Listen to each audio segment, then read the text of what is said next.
So yeah, I moved very recently to Exeter, but most of the work obviously is done in Bristol, so actually I should have put Bristol logo there as well. And what I'm going to do is first go a bit about the basics of alternative splicing, but also some updates and highlights of the field.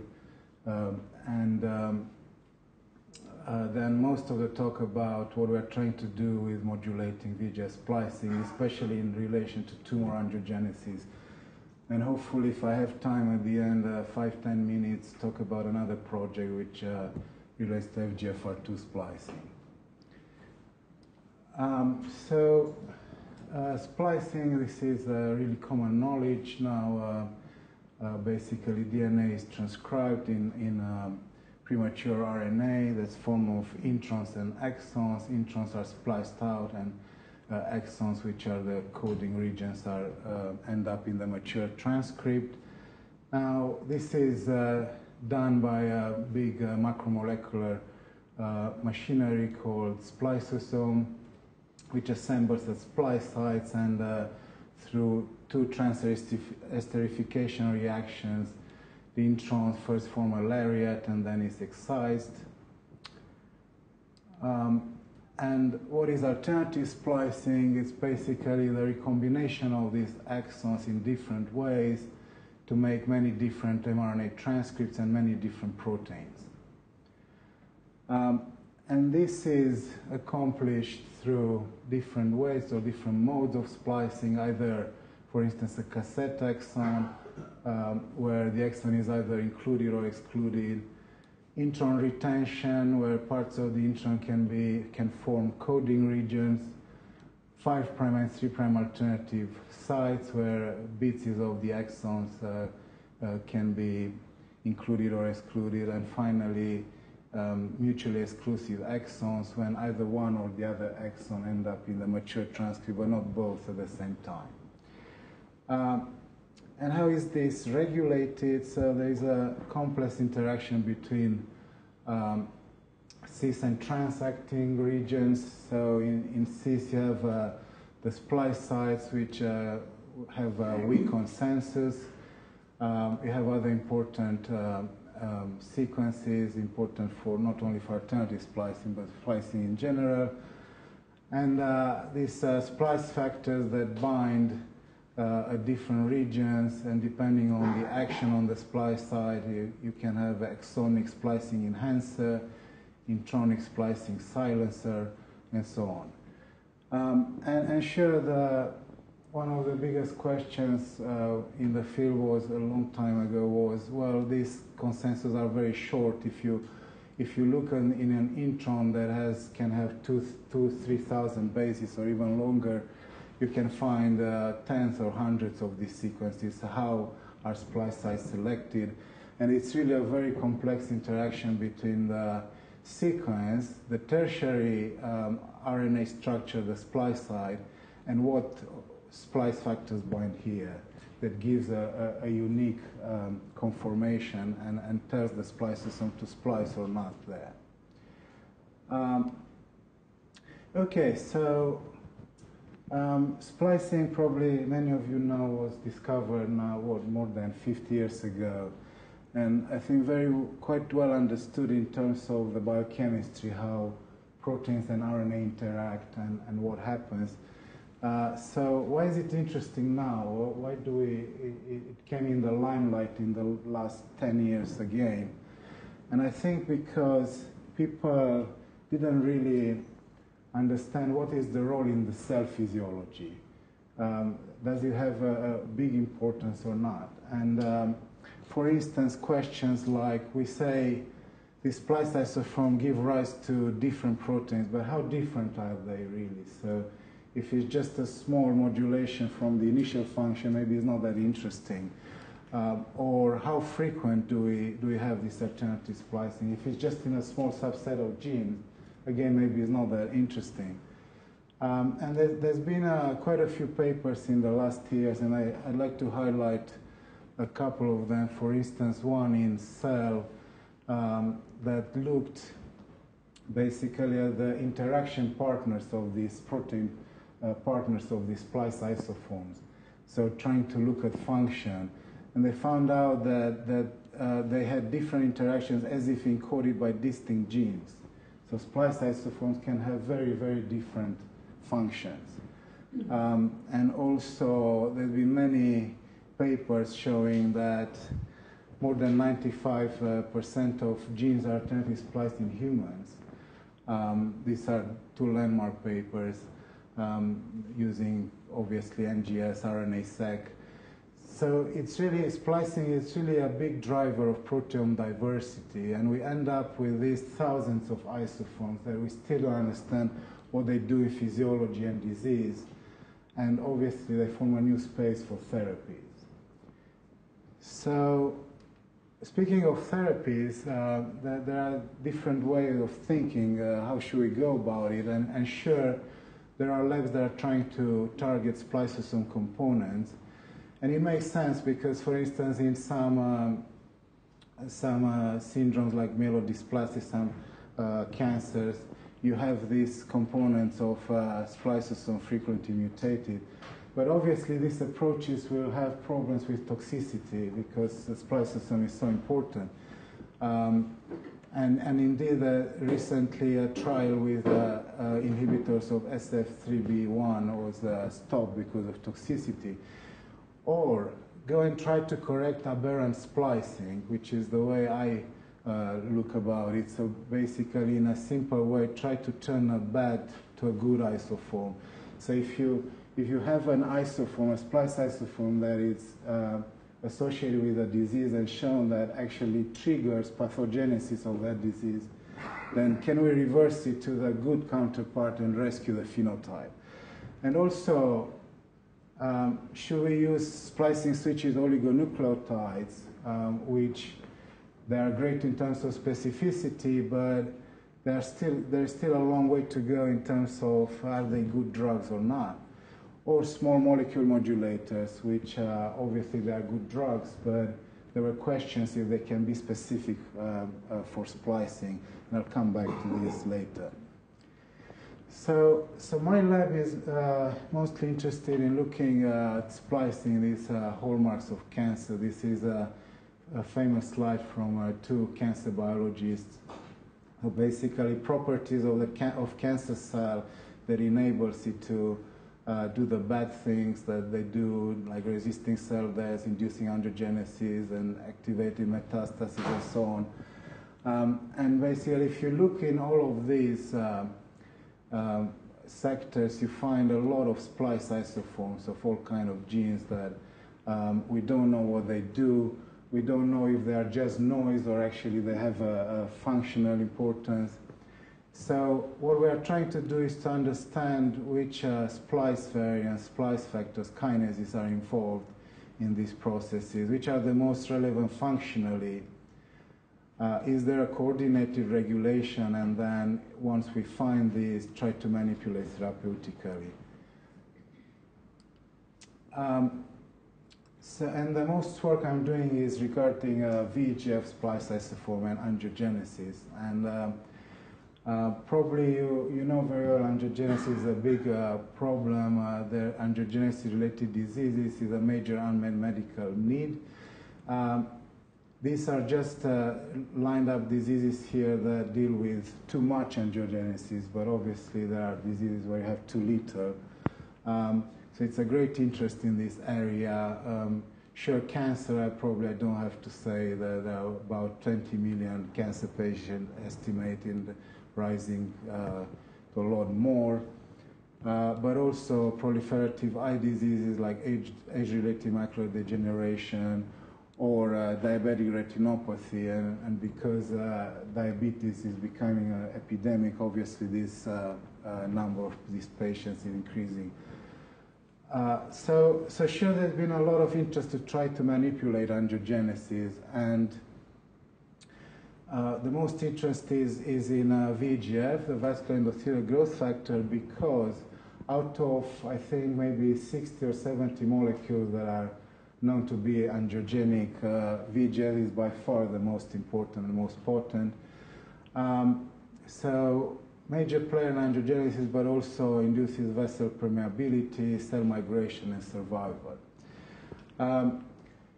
So there are a lot of approaches to try to manipulate VEGF therapeutically, and this is quite an old slide, but just to illustrate what people have tried. So basically VEGF and VEGF receptors, so trying to inhibit with antibodies, aptamers, different soluble receptors as traps, or antibodies against receptors, or inhibiting the phosphorylation. And some of these are in the clinic. And just to show how big the interest is in this market, so basically the top 3 anti-angiogenic drugs last year, there were 14 billion annual sales.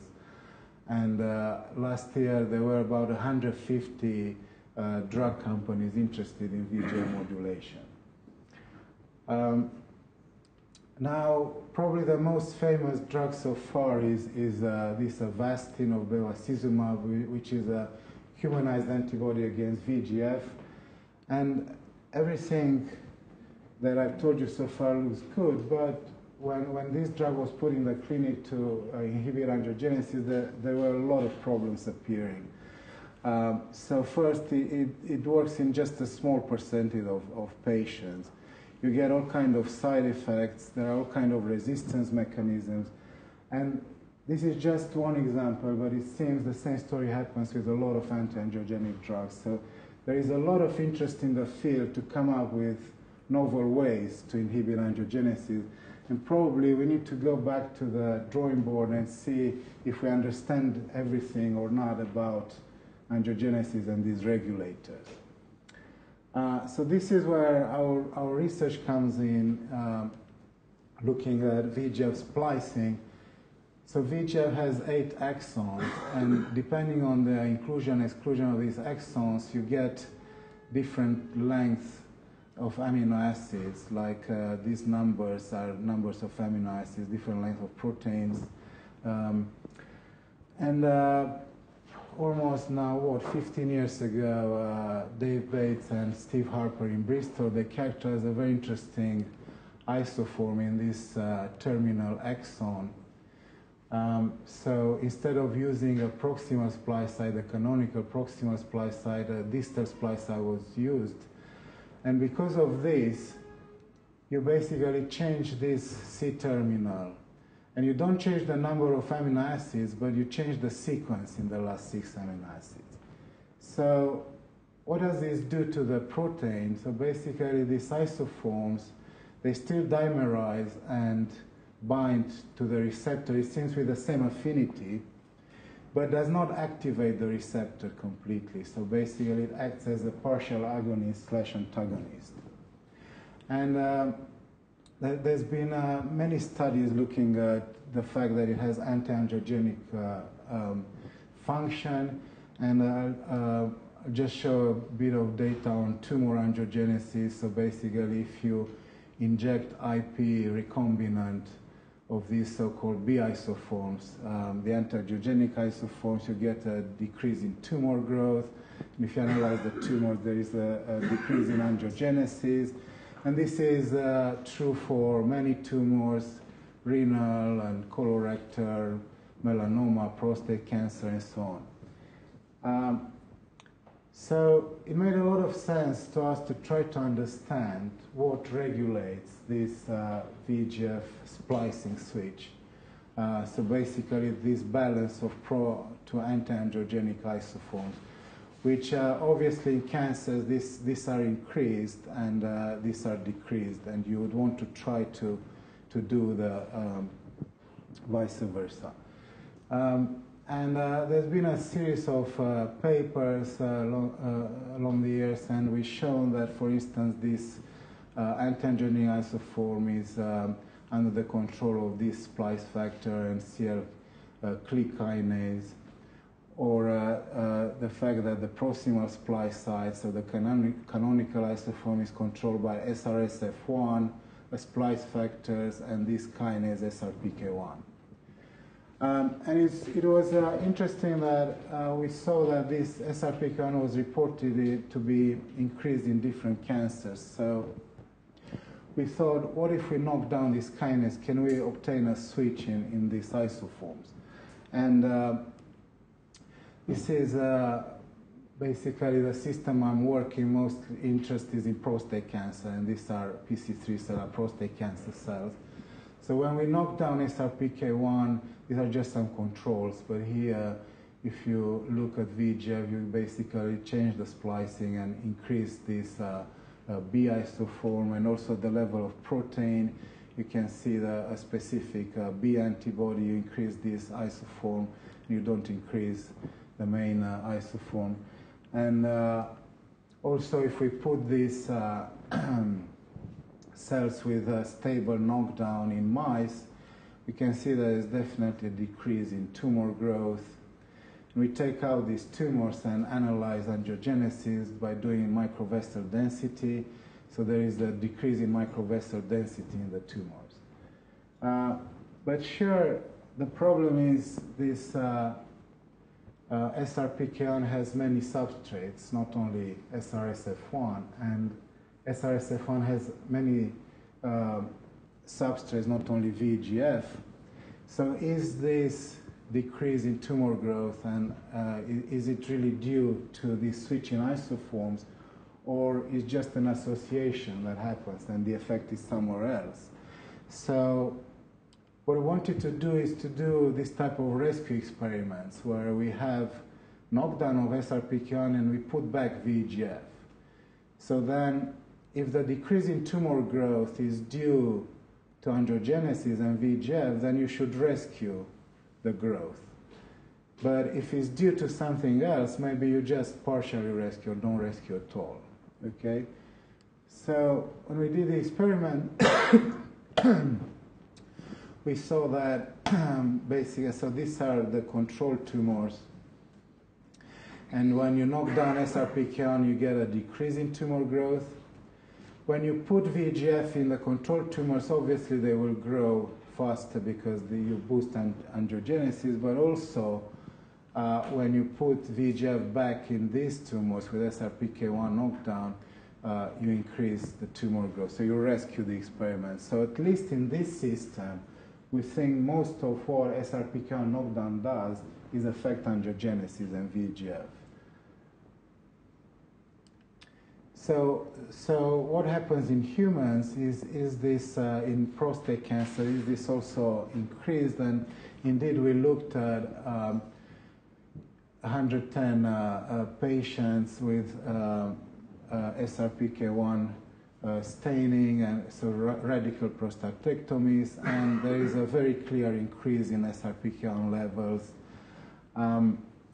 And very interesting, SRPK1 expression associates with PT stage, so progression of the cancer, extracapsular extension, and perineural invasion, so aggressivity of the cancer, but does not associate with Gleason score, which is a morphological score of the cells. And it makes to us a lot of sense because if SRPK1 drives angiogenesis in this system, then you would expect to make the cancer more aggressive, but does not change the morphology of the cells because it induces angiogenesis.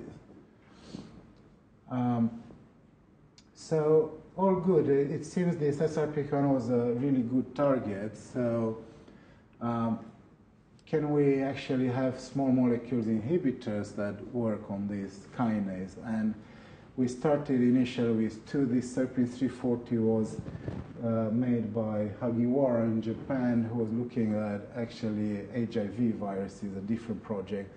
And then we had a collaborator in Australia that made these sphinxes, other inhibitors of SRPK1. So when we looked at just adding them in cell culture, we saw that if we increase the concentration, we see a progressive switch in splicing, this Western blot with an increase in these B isoforms, while the others don't increase much. So kind of confirm that it's working. And sure, the main experiment, we wanted to see if it's working in mouse model of prostate cancer. So basically, what you do here is inject these cancer cells in the prostate of mice, and they are tagged with RFP. And then, as the cancer evolves, you can image and quantify these. Now, this is just the control Avastin, that antibody against VEGF.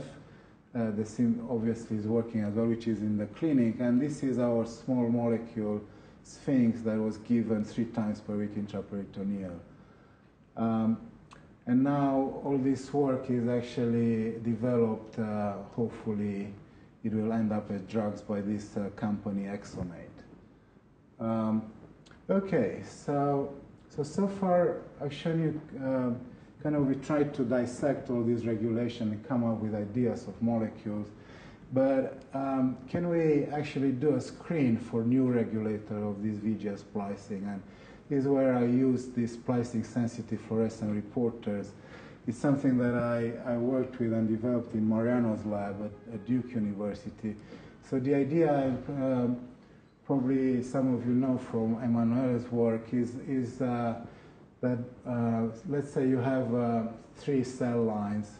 One has this splice isoform with 3 exons, this one only 2 exons, and this one has a combination. So what would you do classically to look at splicing? You would isolate RNA, reverse transcribe, so put it on a gel, and here you would have a higher molecular weight band, lower, or a combination, right?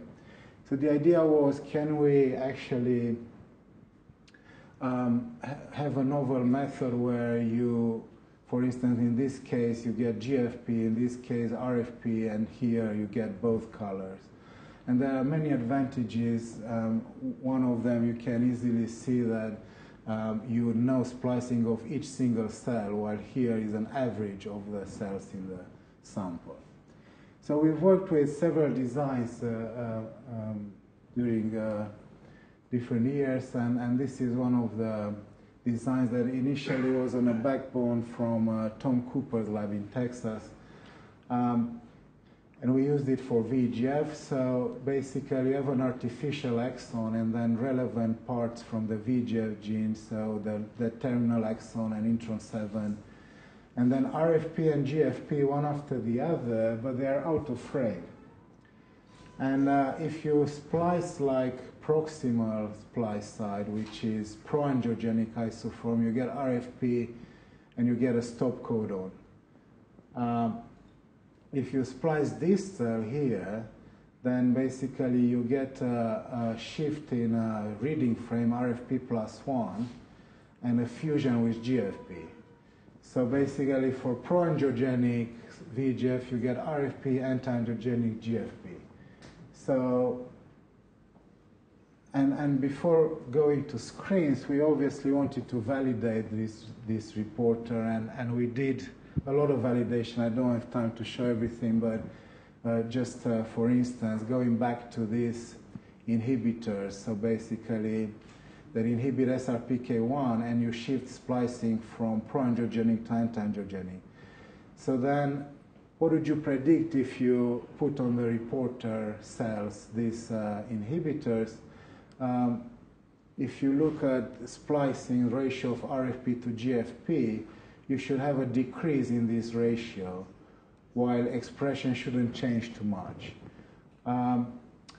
And when we use, so basically DMSO control is right here, and then we used increasing potency of this. So from 340 to Sphinx 7, they are more and more potent. And indeed, we see a shift in the reporter, what the output of the reporter is. And more importantly, when we use a negative control, which is like Sphinx 7, but it's chemically inert, it falls back with the control. So this told us that basically our reporters work very well. So we went on to do a screen, and we decided to do a repositioning screen with the LOPAC library of pharmacologically active compounds, about 1,300 chemicals. They represent all major drug target classes. What we did was this time a medium throughput, so basically with a 96 well plate and 10 micromolar. After 48 hours get the readout, and this was the primary screen. And then sure, you always want to do a control screen to eliminate false positives, so it would be compounds that either affect directly for fluorescence or affect, for instance, RNA stability, not splicing. So then we had cells with these constructs that don't have an intron and can't splice.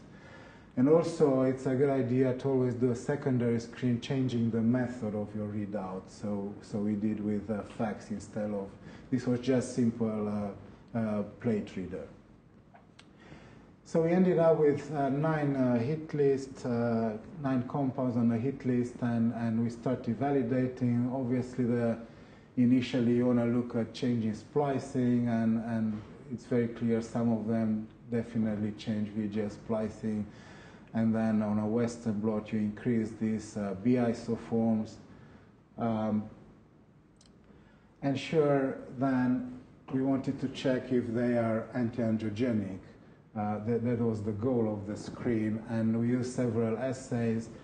For instance, in this case, an in vitro assay where you put endothelial cells in a matrix, and they form these structures, they connect and form these structures, and if you have an anti-angiogenic drug, you can disrupt these structures, and this is, you can quantify the tubule length in this, and indeed most of the compounds show a decrease in this tubule length. And also, we wanted to make sure that this effect is basically due to splicing and not something else, and so therefore we took this antibody which is specific to B isoforms and do the same assay, and basically you rescue the effect. We did even more of these assays, for instance, an example in vivo, also a matrigel assay, and how this works is you combine matrigel with a cell type, let's say A and a chemical, and you inject it in the back of the mice, and you get this plug formed, and vessels grow into the plug. So then you can quantify how many of those vessels grew inside. And this is example from one experiment. So these are the control plugs. You see they're very red because vessels grow into them. While here, for instance, these cells were treated with this compound SO9, and you can see lower color. You can actually just quantify the color, but also extract RNA and do a QRT-PCR for VEGF receptor 2. And there was definitely a decrease in angiogenesis.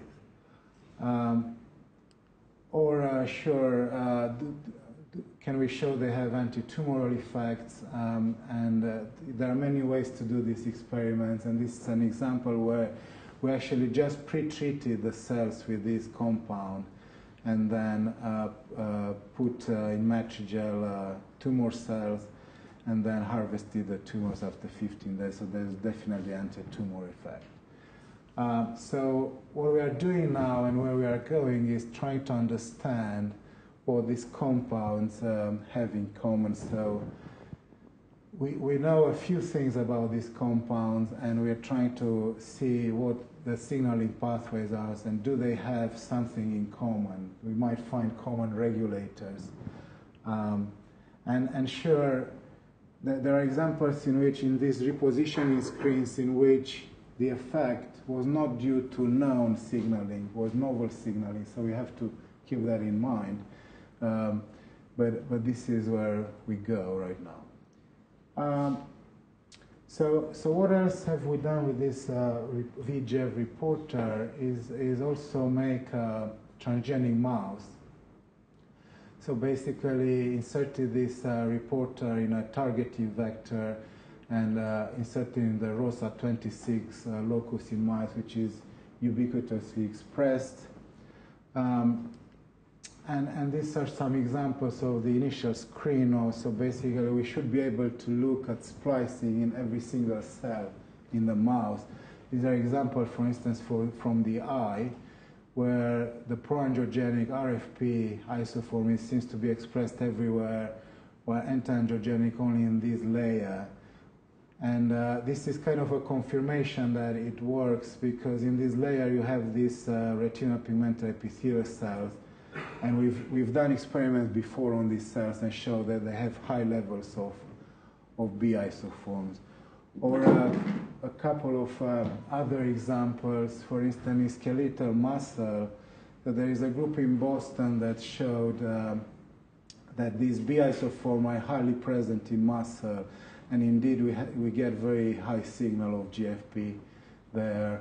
Or in kidney, we showed, so one of my other interests is kidney disease and diabetic nephropathy, and we've shown that VEGF is expressed in glomeruli, the pro-angiogenic is expressed everywhere, but the anti-angiogenic RFP only in some glomeruli, and we think this drives the permeability of that glomeruli and the way they lose protein.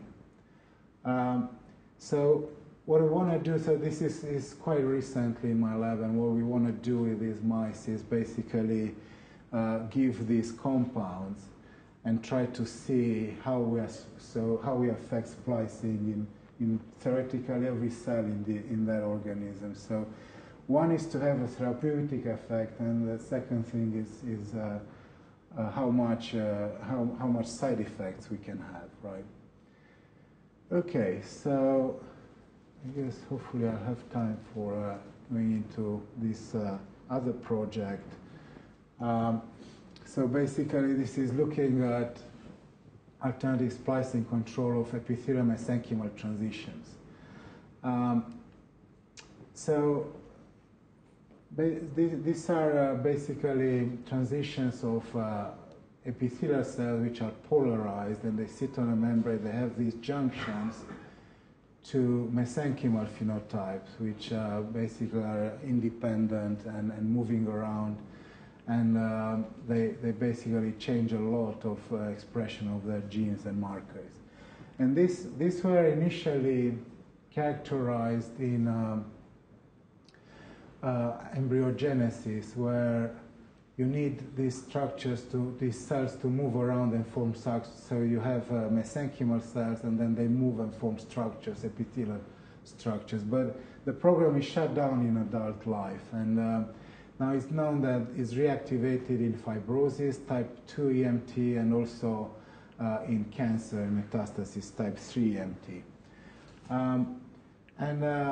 There are several levels of regulation of this process. So the most known is transcriptional factors, obviously transcriptional levels, but now it's very well recognized that it's also controlled the splicing level or non-coding RNA. And we're interested mostly in these splice factors, ESRP1 and 2, which so basically, epithelial splicing regulatory proteins. So if you have them expressed, then the cell is epithelial. It drives splicing of about 200 genes.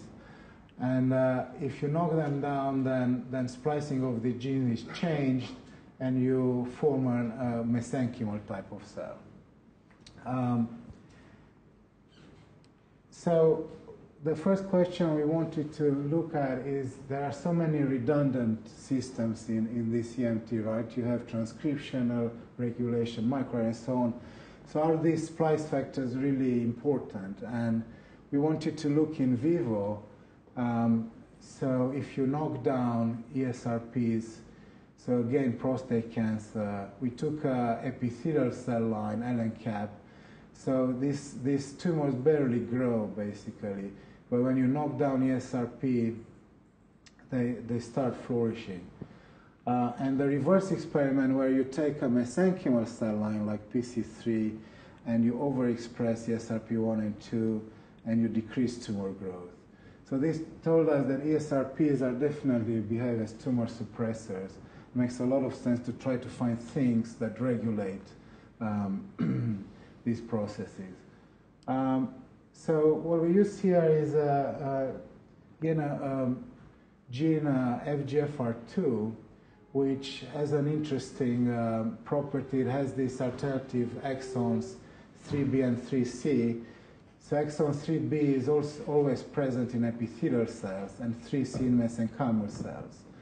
And based on this property, we designed this reporter where you basically, when you include this exon, so mesenchymal cells would give GFP, and when you skip it, epithelial cells will give RFP. So again, you can set up a screen in the direction of trying to switch cells from mesenchymal to epithelial. So the same setup: primary screen, control screens, validation, and now we have actually 3 compounds.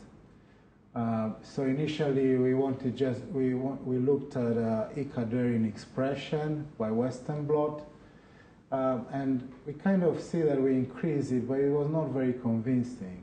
However, when we did immunofluorescence, is not only clear increase in expression, but also localization at the junctions.